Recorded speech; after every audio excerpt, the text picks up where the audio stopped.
yesterday જો આપણે implicit objects જે છે ને જોતા હતા, right? So this is your implicit object. એમાં આ first page હતું, index આપણે બનાવ્યું હતું ને અહીંયાથી વેલકમમાં પેજમાં જતું હતું. હવે અહીંયા જો પ્રીવિયસલી જ્યારે બી આપણે એક્શનમાં જેએસપીનું પેજ આપતા હતા એટલે ડોટ જેએસપી આપણે એ રીતે મેન્શન કરતા હતા. બટ આ એક્ઝામ્પલમાં આપણે XML ફાઇલ જે છે એનો યુઝ કર્યો હતો, એટલે એમાં એનું મેપિંગ મેં બદલાવી નાખ્યું હતું. જો આ સાઉલેટ ટેગનો યુઝ કર્યો પહેલાં મેં, બિકોઝ આપણે જે કોન્ટેક્સ્ટ ને કન્ફિગરેશન પેરામીટર્સ જે છે એના માટે આની જરૂર પડે. એટલે અહીં જો મેં સાઉલેટ લખી અને સાઉલેટનું નામ આપી દીધું, right? This is the servlet name. એ સાઉલેટનું નામ તમારે જે રાખવું એ રાખી શકો છો, રાઈટ? એમાં ક્યાંય એવું જરૂર નથી કે આ રાખો. લેટ્સ સે મારે અહીંયા રવિ આર ઓઝા એવું મારે લખવું છે, તો એ સિમ્પલી એનું એક નામ છે. બિકોઝ આમાં ક્યાંય ક્લાસ તો તમે સાઉલેટના બનાવ્યા જ નથી. બટ આ સાઉલેટનું નામ છે, it is referring to vote? એ કેને રિફર કરે છે? તો પ્રીવિયસલી સાઉલેટ જ્યારે લખતા ત્યારે જો આપણે આમ સાઉલેટ ક્લાસ એવું લખતા હતા, રાઈટ? બટ અહીંયા તો કોઈ સાઉલેટ ક્લાસ છે જ નહીં. અહીંયા જે છે શું છે? It is going to be a JSP file. એટલે અહીંયા વેલકમ ડોટ મેં શું લખી નાખ્યું છે? જેએસપી લખી નાખ્યું છે. હવે આ જે જેએસપી ફાઇલ છે, for that JSP file I need બંને સમજાઈ જશે. એપ્લિકેશન બી અહીંયા સમજાઈ જશે અને કન્ફિગરેશન બી આવી જશે. હવે for that specific JSP page મારે કન્ફિગરેશન પેરામીટર્સ છે ડિફાઇન કરવા છે. તો સાઉલેટ ટેગ ડિફાઇન કર્યું, આ નામ કોઈ બી તમે એને આપી દીધું છે. Means it is there four which file, તો આપણે લખી નાખ્યું કે વેલકમ ડોટ જેએસપી. અને એક પેરામીટર જે છે એમાં ડિફાઇન કર્યો છે. તો પેરામીટરનું નામ છે ડીબી નેમ છે અને ધીસ ઇઝ ડીબી એચજેડી. આમાં જો ડિસ્ક્રિપ્શન બી મારા ખ્યાલથી આવે છે. ડિસ્ક્રિપ્શન તમને સમજાય એટલે જો લખું છું, it is config init param for welcome.jsp page. Means welcome પેજનો જે કન્ફિગરેશન ઓબ્જેક્ટ હશે ને, આ પેરામીટર ખાલી ને ખાલી only and only for that page we have define. તો this is your config parameter for this page. એટલે આ કન્ફિગની વાત છે કે જેને આપણે કન્ફિગ ઓબ્જેક્ટથી રિટ્રીવ કરશે. નાવ લેટર ઓનવર્ડ્સ પછી એનું મેપિંગ બી આવે. એઝ યુ નો કે સાઉલેટ ટેગ જો બનાવતા હો તો you have to mention the mapping. તો સાઉલેટ નેમ જે છે અહીંયા મેં હવે ચેન્જ કરી નાખ્યું છે, રવિ આર ઓઝા લખી નાખ્યું. તો મેપિંગ જ્યારે કરતા હો ત્યારે એક્ઝેક્ટલી સાઉલેટ ટેગની અંદર જે નેમ આપેલું છે એ જ અહીંયા મેન્શન કરવું પડે. અને પછી એની યુઆરએલ પેટર્ન શું આપવી છે મારે? તો યુઆરએલ પેટર્નમાંથી મારે એક્સટેન્શન કાઢી નાખવું, સિમ્પલી વેલકમ. કોઈ બી જગ્યાએથી વેલકમની રિક્વેસ્ટ આવે તો સીધું એ વેલકમ ડોટ જેએસપીમાં જતું રહીએ. તમારે વેલકમને બદલે ખાલી અહીંયા વેલ લખવું છે, વેલ સી, રાઈટ? વેલકમ અથવા WC વેલકમ, એટલે એની પેટર્ન છે એ વેલકમ થઈ ગઈ. તો અહીંયા ઇન્ડેક્સ પેજની અંદર આ વેલકમને બદલે ખાલી WC લખી નાખવાનું. જેવું WC થશે એટલે સીધું અહીંયા XML કન્ફિગરેશનમાં આવે. WC છે ચેક કરે કે ભાઈ કેનું નામ છે? રવિ આર ઓઝા. તો Ravi R Ojha it is referring to what? તો જો અહીં લખેલું છે વેલકમ ડોટ જેએસપી અને એનો પોતાનો પેરામીટર છે આ કન્ફિગ થઈ ગયો. Now we need application wide parameter, right? આ એપ્લિકેશન વાઇડ પેરામીટર કહેવાય. Application wide parameters means it is accessible throughout your application for number of JSP pages. જેટલા બી JSP પેજ તમારા પાસે હશે એ બધા જ JSP પેજમાં આ ડ્રાઈવર જે છે parameter you can access. So I am sure આટલું સમજાઈ ગયું હશે, right? So now moving ahead how to use them. હવે આને યુઝ કેવી રીતના કરવાના? તો ઓબ્વિયસ વસ્તુ છે કે આ વેલકમ જે છે it is only going to be access and welcome dot JSP, right? Welcome page સિવાય એને તમે ક્યાંય એક્સેસ નહીં કરી શકો. બટ ધીસ કોન્ટેક્સ્ટ પરમ જે છે એ તમે કોઈ બી પેજ ઉપર એક્સેસ કરી શકવાના છો. So let me close this, right. આપણે સીધું વેલકમમાં જ જતા રહી, so that no confusion will be there. એક જ પેજને આપણે એક્સેસ કરીએ, આ બધું ભૂલી જાય આપણે. Let's ignore this one. આપણે એપ્લિકેશન પેરામીટર જે છે એનો યુઝ કરવો છે. ઓકે, આ બધું, સોરી ભૂલ કરી મેં, આને કમેન્ટ કરી નાખું છું, રાઈટ. આની અંદર આપણે એપ્લિકેશન ઓબ્જેક્ટ જે છે, ઇમ્પ્લિસિટ ઓબ્જેક્ટ, એમાંથી કંઈક પેરામીટર જે છે રિટ્રીવ કરવો છે, right.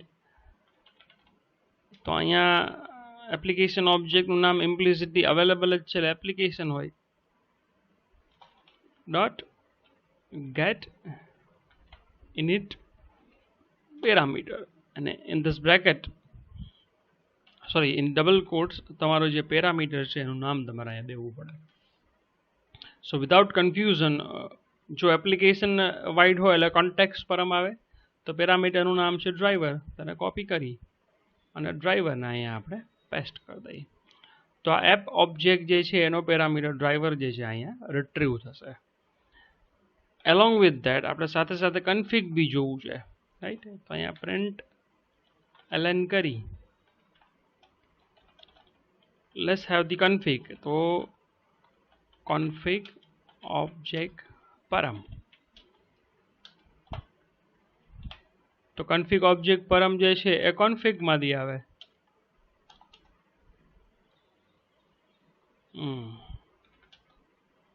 config dot get init parameter.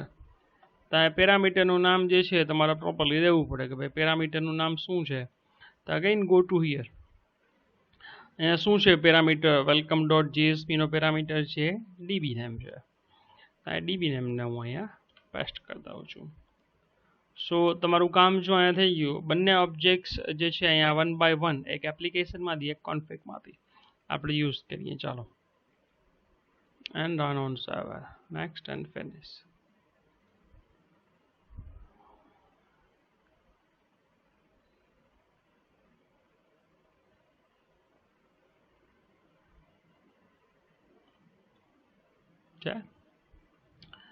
App object param એ તો આમ બી કોઈ બી પેજમાં આવવાનું જ છે, but this is specific to this page only. આ એક જ પેજમાં આવે. અને જો અહીંયા તમે જોયું પેટર્ન જોઈએ એની ડબ્લ્યુસી જ થઈ જાય. કન્ટેનર એને ડબ્લ્યુસી તરીકે આઈડેન્ટિફાઈ કરતું હોય. Now same thing, let's check in another page. એક આપણે બીજા પેજમાં બી આ જ વસ્તુ ચેક કરીએ. એક એટલે કે એપ્લિકેશન પેરામીટર છે બીજા પેજમાં આવશે, વેરએઝ ધીસ પેરામીટર એ બીજા પેજમાં એક્સેસિબલ નહીં થાય. So let's have the another page. જો હજી એક પેજ આપણે ટ્રાય જ કરી લઈએ. ગઈકાલે હતું જ એક પેજ, આપણે ટેસ્ટ 2 એવું કરી નાખીએ, રાઈટ. કાંઈ ન કરવું હોય તો સીધો અહીંથી કોડ મૂકી દો. જે ચાલુ હશે એ ચાલશે, નહીં ચાલુ એમાં ખબર પડી જ જવાની આપણે શું આવી જાય. બરાબર છે. એક જે છે પેરામીટરની વેલ્યુ આવશે અને બીજાની નહીં આવે. એપ્લિકેશન ઓબ્જેક્ટ છે એ રિટ્રીવ કરશે, આઈ એમ શ્યોર આની અંદર એ નલ રિટર્ન કરશે. આને રન કરી લઈએ આપણે.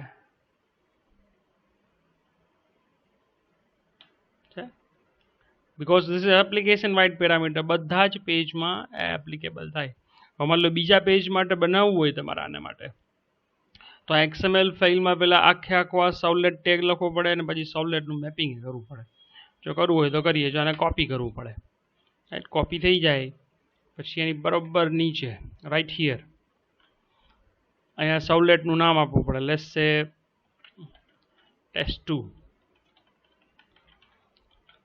test2.jsp, કેમ કે હમણાં આપણે test2 બનાવ્યું છે ને. હવે એનું નામ જે છે આપણે ફેરવી નાખ્યા. ડીબી જે છે એટલે બદલે બીજું કંઈક લઈએ, stu1 student1. લેટ્સ સે આપણે દર્શના તમારું જ નામ લખીએ. જો રાઈટ, દર્શનાનું નામ અહીંયા લખ્યું. હવે એનું મેપિંગ, તો મેપિંગ જે છે એ વાંચે હોય એ જ અહીંયા દેવું પડે test2. અને હવે એટલે કે નામ એ દેવાનું. પછી શું હતું કે T2. તો આ stu1 જે છે એ ખાલી test2ની અંદર જ એક્સેસિબલ થાય, બીજે ક્યાંય એક્સેસિબલ ના થાય, રાઈટ.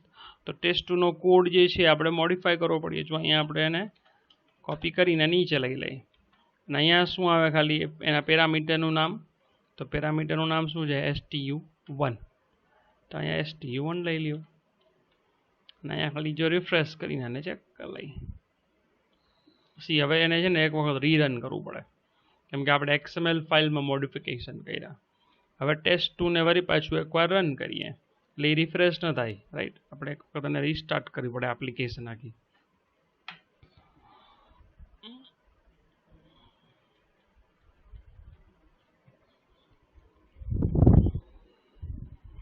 જો છે અગેન જો એપ્લિકેશન પેરામીટર આવ્યું, this is going to be null because એ ખાલી વેલકમમાં જ એપ્લિકેબલ હોય and this is the અને આ જો વળી પાછું મેપિંગ જોયું T2 થઈ ગયું. So this is the application and configuration object.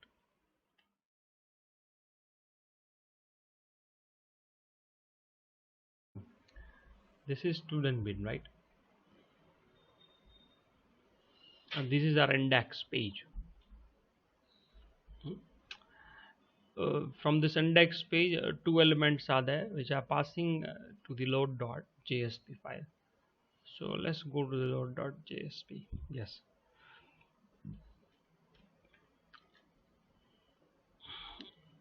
This is your load.jsp file. જો આની અંદર this is also a way, right? આ તમને ખ્યાલ આવી ગયો તો બરાબર ને ચિરાંશી, તમે કહો છો એમ આ તમને ખ્યાલ છે ને? Yes sir, yes sir. પછી આ સેટ એટ્રીબ્યુટ આપણે એને કર્યા હતા. Yes sir. અને એ ઓબ્જેક્ટ છે આપણે બીજી ફાઇલમાં ટ્રાન્સફર કરતા હતા. Yes sir. બટ એમાં થતું તું શું, આપણે ઓબ્જેક્ટ પહેલા બનાવવો પડે, પછી એને ઓબ્જેક્ટની અંદર વેલ્યુઝ અહીંયા સેટ કરવી પડે અને પછી વળી પાછો એ જે ઓબ્જેક્ટ છે એના એટ્રીબ્યુટ્સ અલગ અલગ જો અહીંથી સેટ કર્યા છે, રાઈટ. એક આઈડી કર્યો ને એક નેમ કર્યો. ના એવું જરૂરી નથી કે બે જ એલિમેન્ટ જે છે એ હોઈ શકે. there may be n number of elements which are coming from the client side. So it is rather better કે તમે એક એનું બીન બનાવી નાખો કે ક્લાયન્ટની જેટલી બી ઇન્ફોર્મેશન હોય, રાઈટ. જો અત્યારે અહીંયા આપણે વેરી ફ્યુ એલિમેન્ટ્સ ડિફાઇન કર્યા છે આની અંદર. આપણું જે બીન છે એમાં ખાલી બે જ એલિમેન્ટ છે, બટ જો આવું કંઈક હોઈ શકે ને, લેટ્સ સે પ્રાઇવેટ સ્ટ્રિંગ, બરાબર. તમારો કોર્સ હોઈ શકે, લેટ્સ સે તમારું સેમેસ્ટર હોઈ શકે, your college name should be there, તમારું સિટી હોઈ શકે, યુનિવર્સિટી કઈ છે એ હોઈ શકે, તમારું સ્ટેટ ક્યુ છે એ હોઈ શકે, અને મે બી સ્ટેટની સાથે સાથે કન્ટ્રીની બી કંઈ જરૂર પડે. તો આટલા બધા ફિલ્ડ હોય તો કેટલા તમે એક પછી સેટ કરશો? સો ઇટ્સ નોટ સજેસ્ટેબલ કે એક એક એલિમેન્ટ જે છે એ તમે રિક્વેસ્ટની અંદર એડ કરતા જાઓ. Instead what you should do કે એક વખત એલિમેન્ટ સેટ કરવાના પછી ફૂલ ઓબ્જેક્ટ જે છે તમે જો બે વસ્તુ આમાં થાય છે. ખાલી બીન યુઝ કરવાથી બીજો બેનિફિટ એ થાય કે બધાને તમે એક કેટેગરી એટલે કે ઓબ્જેક્ટ ફોર્મમાં રિયલ લાઈફ જે ઓબ્જેક્ટ આપણે બોલીએ ને સ્ટુડન્ટ એના ફોર્મમાં એક કેટેગરાઇઝ કરી નાખો છો એટલે આખે આખો હોલ ઓબ્જેક્ટ એન્કેપ્સ્યુલેશન જેને આપણે બોલીએ છીએ કે આખે આખો ઓબ્જેક્ટ છે એક જગ્યાએથી બીજી જગ્યાએ એટલે મીન્સ એક પેજમાંથી બીજા પેજમાં ટ્રાન્સફર થઈ જાય. તો it's very simple to use. Why? Because તો કે જો અહીંયા યુઝ બીન જો એનું સિન્ટેક્સ એવી રીતના હોય, યુઝ બીન હોય પછી 3 attributes that you need to define. એક આઈડી એટ્રીબ્યુટ આવે.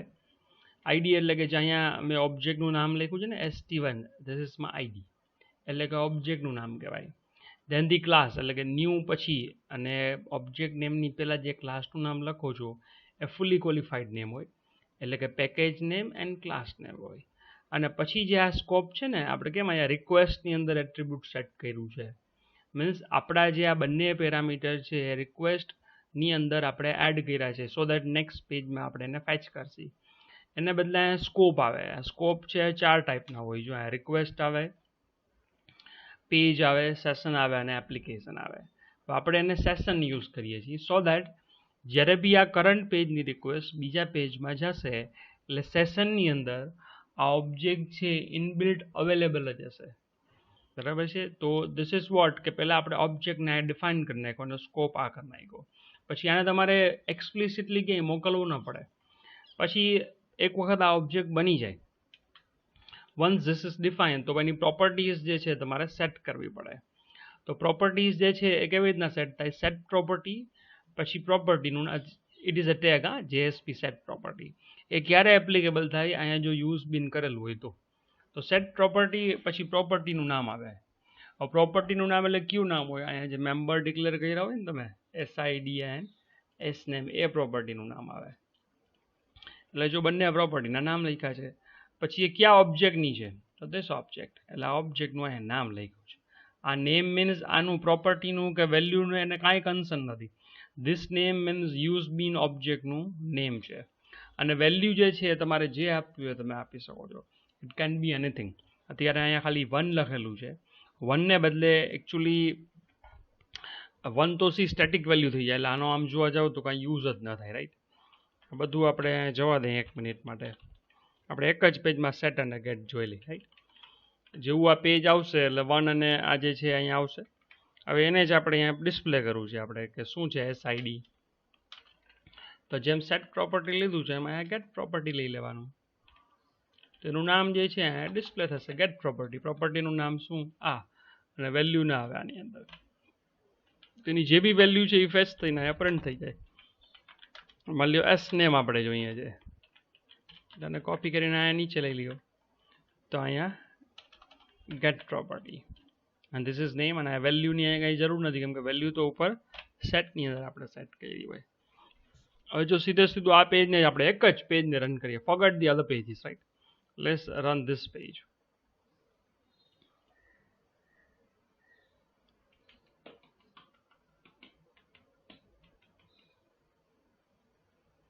હેલો, શું છે એરર? બિન ઓ આ છે ને અત્યારે બી આને ઇસ્યુ આવતો હતો. જસ્ટ મિનિટ, આને સર બટ સ્ટુડન્ટ બીનમાં જ SID ને S નેમ છે તો સર ત્યાંથી રન ના કરવું પડે? સ્ટુડન્ટ બિન ક્યાંય પિક્ચરમાં આવે જ નહીં. એ જ તો વાત છે. એ મોડલ છે આપણું, એમાં ખાલી ડેટા સેટ જ કરવાનો હોય, નથિંગ એલ્સ. આ જે લોડની અંદર બિનનો ઓબ્જેક્ટ બનાવી એના ડેટા અહીંયા સેટ કરીને ગેટ જ કરવાના, બીજું અહીંયા કાંઈ ન કરવાનું હોય. એ જ પૂછો છો કે બીજું કાંઈ પૂછો છો? Yes sir. ના ના, બીન ક્યાંય પિક્ચરમાં કોઈ દિવસ ના આવે. અહીંયા ખાલી તમે બીન ક્લાસનું નામ સ્પેસિફાય કર્યું, પૂરું, એનું ટાસ્ક પૂરું થઈ ગયું. બાકી બધું આ JSPના તમારે ટેગથી જ કામ કરવાનું આવે. અહીંયા ક્લાસમાં કોઈ દી જવાનું હોય જ નહીં. It is a container class. એ ખાલી ખોખું છે. એ ખોખાના ઓબ્જેક્ટથી ડેટા જે આવે, ઓબ્જેક્ટ બનાવી એની અંદર ડેટા સ્ટોર કરવાનો આવે. આટલી જ વસ્તુ છે, બીજું કાંઈ નથી. હવે એકચ્યુઅલી છે ને આ એક્ઝામ્પલમાં પ્રોબ્લેમ છે એટલે રન નથી થતું. બટ જો બીજું એક્ઝામ્પલ આપણે કરેલું હતું એ બતાવું. શું ટેકનિકલ એને વાંધો આવે છે ને ખ્યાલ નથી, but it is running properly. જો આ એ જ મીન્સ સ્કોપ જો અમે ચેન્જ કર્યો છે. જો આપણે અહીંયા એક બીન તમને બતાવી દઉં પહેલાં. જો એક યુઝર બીન બનાવ્યું છે જેની અંદર શું છે, યુઝર નેમ એન્ડ પાસવર્ડ છે. તો જ્યારે પ્રોસેસ મીન્સ ઇન્ડેક્સમાંથી જો અહીં જોઈ લેવાલા ઇન્ડેક્સમાંથી પ્રોસેસમાં આવશે એટલે 2 એલિમેન્ટ આવશે એના પાસે. એ પ્રોસેસમાં આવે એટલે જો પ્રીવિયસલી જેમ કર્યું તેમ યુઝ બીન કર્યું, રાઈટ? પછી એનો ક્લાસ આપ્યો અને પછી એનો સ્કોપ જે આ વખતે રિક્વેસ્ટ આપ્યો છે. પછી જો સેટ પ્રોપર્ટી કરી ને, પ્રોપર્ટીનું નામ યુઝર નેમ છે અને ઓબ્જેક્ટનું નામ શું છે અહીંયા HAD. અને વેલ્યુ જો હમણાં કહેતો હતો ને સ્ટેટિક વેલ્યુ ન હોય કોઈ દિવસ, તો વેલ્યુમાં આપણે શું કર્યું, સિંગલ કોર્સની અંદર એક્સપ્રેશન યુઝ કર્યા ને, ખબર પડે ને એક્સપ્રેશન ટેગ. Yes sir. તો એક્સપ્રેશન ટેગથી વેલ્યુ એમાં સેટ કરી દીધી. અને પછી શું કર્યું, અહીંથી રિક્વેસ્ટ ડિસ્પેચરનો યુઝ કરીને સીધું વેલકમમાં ફોરવર્ડ કરી દીધું. હવે અહીંયા તમારે ક્યાંય કહેવું ન પડે કે આ એટ્રીબ્યુટ તું અહીંયા સેટ કર. અથવા જો તમે બીનનો ઓબ્જેક્ટ સિમ્પલી અહીંયા બનાવીને લખો તો બધું સેટ કરવું પડે, બરાબર છે? સેટ કરીને વળી પાછું કોઈ સ્કોપમાં કાં રિક્વેસ્ટમાં કાં સેશનમાં એને એડ કરવું પડે. અહીંયા કાંઈ ન કરવું પડે. અહીંયા તમે અહીંયા ખાલી લખી નાખ્યું આ બીનનો સ્કોપ શું છે, રિક્વેસ્ટ. એટલે જેવી રિક્વેસ્ટ અહીંયા ડિસ્પેચરથી ફોરવર્ડ થાય ને આ પેજમાં, એટલે ઇમ્પ્લિસિટલી આ HAD છે એમાં પાસ થઈ જ ગયું હોય. સર એ ખબર કેમ પડે સ્કોપમાં રિક્વેસ્ટ લેવું કે સેશન? એ તો તમારે ડિસાઇડ કરવાનું હોય ને કે તમે સેશન મેનેજમેન્ટ કરતા હો તો સેશનમાં કરો, અને સેશન આમાં હું ઉપયોગ નથી કરતો તો રિક્વેસ્ટથી કરું છું. લોગિન થઈ જાય તો સેશનમાં આવે. તમારે ઇટ્સ અ બિઝનેસ પોલિસી. તમારી એપ્લિકેશન કેવી રીતે તમે ડિઝાઇન કરો છો, તમને કેવી રીતના કીધું છે કે બનાવવાનું છે, એના ઉપર આધાર છે. ખાલી રિક્વેસ્ટ એક પેજમાંથી બીજા પેજમાં પાસ જ કરવાની છે, કોઈ યુઝરનું વેલિડેશન નથી તો સેશન ના આવે. પણ માની લો વેલિડેટ થયેલો યુઝર છે એના જ ડેટા એની અંદર એડ કરવાના તો સેશન આવે. It is a logical thing, તમે ક્યાંય બી રાખી શકો, રાઈટ. ક્યાં લેવું એ તમારી એપ્લિકેશનનો ફ્લો શું છે, એપ્લિકેશનનો લોજિક શું છે એ ડિસાઇડ કરે. બરાબર છે. સર જેટલા બી પેરામીટર્સ મીન્સ કે પ્રાઇવેટ મેમ્બર્સ જે હોય સર એ બધાને સેટ પ્રોપર્ટી તો કરવું જ પડે ને. વિધાઉટ એની ડાઉટ તમારે જેટલી પ્રોપર્ટી અહીંયા સેટ કરાવી હોય એ લેવાની. માની લો કોઈ પ્રોપર્ટી છે એ સેટ નથી કરાવી તો એનું સેટર કાઢી નાખવાનું. કોઈ પ્રોપર્ટી રીડ ઓનલી હોય મીન્સ આ બીનની અંદર there is another property called id, right? if it is a read only property તો એનું તમારે get બનાવવાનું, સેટ નહીં બનાવવાનું, તો એ રીડ ઓનલી પ્રોપર્ટી બની જાય. બટ ઇન સિમ્પલ ટર્મ્સ જેટલા બી મેમ્બર આવ્યા હશે એ બધાને જો એક્સેસ કરવા હોય from the use bean, right, તો એ બધાની પ્રોપર્ટીઝ બનાવવી પડે. એ જ તો કોન્સેપ્ટ છે કે જેટલા મેમ્બર્સ છે એને આપણે પ્રાઇવેટ મેમ્બરને આઉટસાઇડ ધી ક્લાસ મેથડમાં યુઝ કરવા છે એટલે તો કર્યું છે, રાઈટ. હવે ખ્યાલ આવે છે? તો સર પ્રીવિયસલી મેથડમાં બી એ જ હતું ને સર કે આપણે બધાને સેટ કરવા જવું પડતું, તો આમાં બી સર જેએસપી માં બી સેટ પ્રોપર્ટી તો કરવી જ પડે sir. But you are not getting it what I am saying. તમને જાવા આવડે છે એટલે તમે એ કહો છો કે અમે જાવા દી કરી નાખી. But what about those who don't have the knowledge of Java, those who are the HTML developers, એમને ખાલી ટેગમાં જ કામ કરતા આવડે છે. So for them it will be helpful, right. જો કમ્પેરિઝન નહીં કરવાની કોઈ દિવસ જ્યારે સમજતા હોય ને ત્યારે. એ તો બધે બધું થતું જ, આવું તો એસટીમાં થતું હોય તો કેમ જાવા શીખીએ છીએ આપણે, ઇઝન્ટ ઇટ. બટ કન્સેપ્ટ જે છે એના માટેની વાત છે. અત્યારે તમે બિગનિંગ કર્યું છે જવાનું એટલે તમને જેને કહેવાય ને કે એમ લાગે કે આ બધું ઓમાંય થાય છે ને આમાંય થાય છે, but there is a vast difference. આના પછી એક ટોપિક આવશે MVC, the model view and controller. એમાં જે બીન છે ને એ આપણું મોડલનું કામ કરે. એટલે તમને હમણાં કદાચ ખ્યાલ નહીં આવે બટ પછી ખ્યાલ આવશે. અને અત્યારે બધી જ એપ્લિકેશન MVC આર્કિટેક્ચરમાં કામ કરે. MVC આર્કિટેક્ચર ઇઝ વોટ, તમારો ડેટા છે એ તમારા એપ્લિકેશન લોજિકથી અલગ હોય.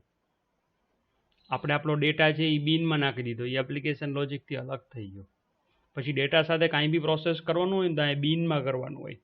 મેં તમને યાદ હોય તો ખબર છે વેલિડેટ મેથડ બતાવ્યું હતું. Yes sir, in login. હા, પણ તમે બધા અહીંયા જ અટકી ગયા હતા, પછી વેલિડને મેં ઇગ્નોર કર્યું હતું, રાઈટ. કેમ કે બટ સર ત્યારે કઈ સમજાતું નહોતું. પણ એ જ તો કહું છું, તમે બધા અહીંયા જ અટકી ગયા હતા એટલે વેલિડને મેં ઇગ્નોર કર્યું હતું. હવે ખ્યાલ આવી ગયો આ શું થાય છે કે નહીં? Yes sir. ઓકે, નાવ પછી તો જો નેક્સ્ટ પેજમાં જ્યારે અહીંયા આવે ને વેલકમની અંદર, તો જો આ રીતે હવે વળી પાછું યુઝ બીન કર્યું. પ્રીવિયસલી જો આ HJD જે છે ને એ જોવા જાય. જો હવે ઓલરેડી પ્રોસેસની અંદર તમે HJD નામનો ઓબ્જેક્ટ આપેલો છે which is referring to this class. હવે નેક્સ્ટ જ્યારે વેલકમ પેજમાં આવે ત્યારે આ યુઝ બીન છે એ ચેક કરે કે ભાઈ HJD ઓલરેડી એક્ઝિસ્ટ છે કે નહીં ઓફ ધીસ ક્લાસ. જો ના હોય તો બનાવી નાખે. It is a very important thing, right, in the next page. એટલે આ કેસમાં એ બનાવશે નહીં because it is already there in the request scope.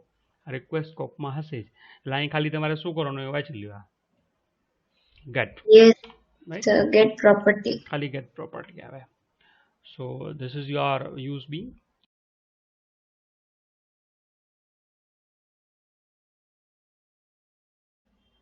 See, error page is what?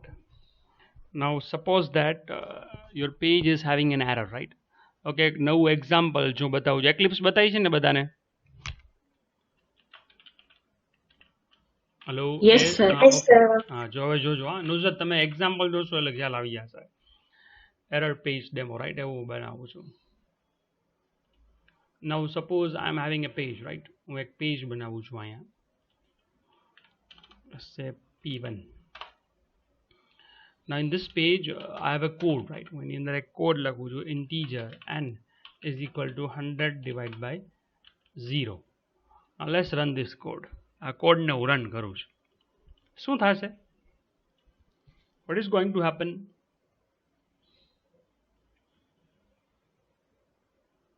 Error આવશે ને? શું એરર આવશે? આ એરર આવી ને, વાંચો શું છે ભાઈ? એક્સેપ્શન અકર્ડ નંબર ફોર્મેટવાળી આવે ને કંઈક, જો આ શું છે, આ રૂટ કોઝ વાંચી લ્યો. જાવા lang ડોટ એરિથમેટિક એક્સેપ્શન આવ્યું ને divide by 0, isn't it?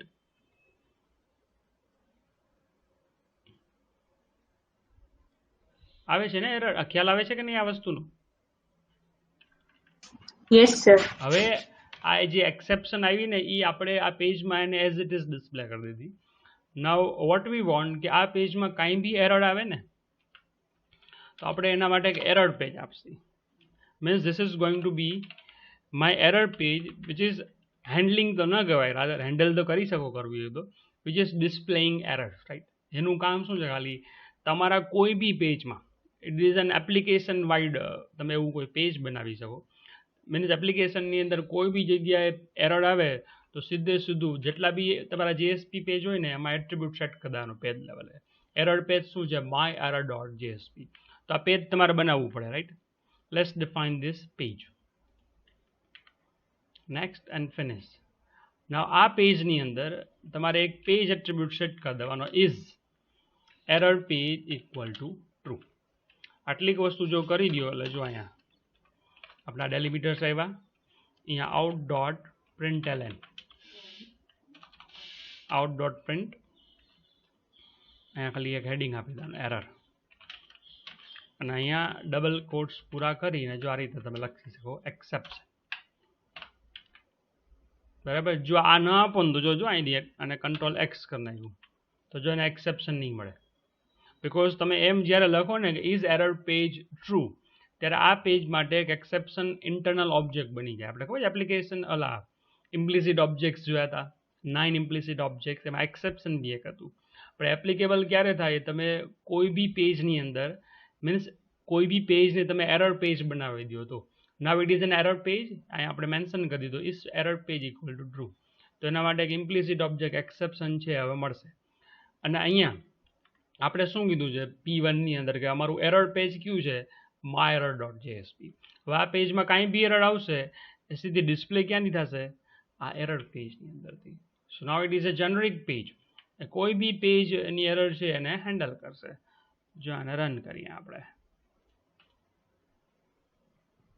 But આપણે ત્યારે પ્રોબ્લેમ એ થતો હતો, મેં તમને એ કીધું હતું કે આ એરર જે છે ને એ આ પેજ એટલે કે એનું ઇન્ટરનલ બ્રાઉઝર છે ને એમાં એ ડિસ્પ્લે નહોતું કરતું. આપણે વેબ બ્રાઉઝર જે છે ને એ થોડુંક બદલાવી નાખી, ફાયરફોક્સ કરો બસ. ઓકે, ફાયરફોક્સ નથી કરતો, હું એક સ્ક્રીન જ શેર કરી દઉં છું. Just a minute. Yes sir. Now let's check this. જુઓ શું થયું. આ p1.jsp છે, બટ એરર જે છે જો આ એરર આપણું કસ્ટમાઇઝ હેડિંગ આવ્યું એ કયા પેજમાંથી આવ્યું?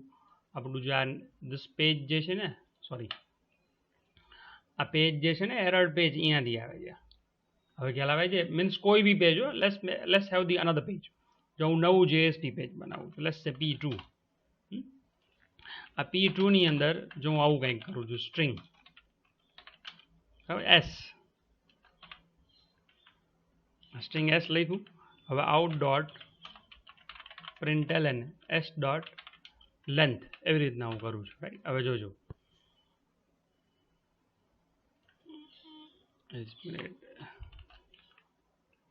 ઓ ડબલ કોટ્સ નથી કરવું હાલ ને, રન નહીં કરવા દે. એસ ઇઝ ઇક્વલ ટુ બીજી કોઈ એરર કરવી પડશે, આ નહીં ચાલે. ઓકે, આવું કરીએ જો. ના, એમાં બી નહીં ચાલે.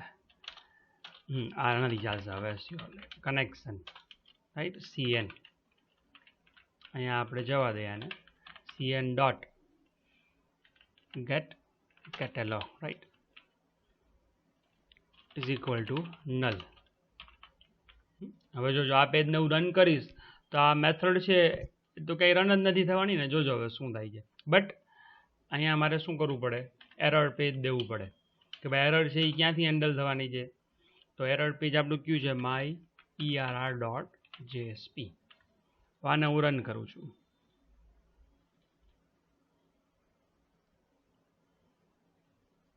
ઓહો, બીજા બ્રાઉઝરમાં આવ્યું. જો વાંચો શું આવ્યું અહીંયા? જાવા નલ પોઇન્ટર એક્સેપ્શન. જો P2 છે પેજ અહીંયા, બટ એરર પેજ છે એ આપણું કયું રહ્યું? કોમન રહ્યું. ઓકે, ખ્યાલ આવે છે હવે વોટ ઇઝ હેપનિંગ?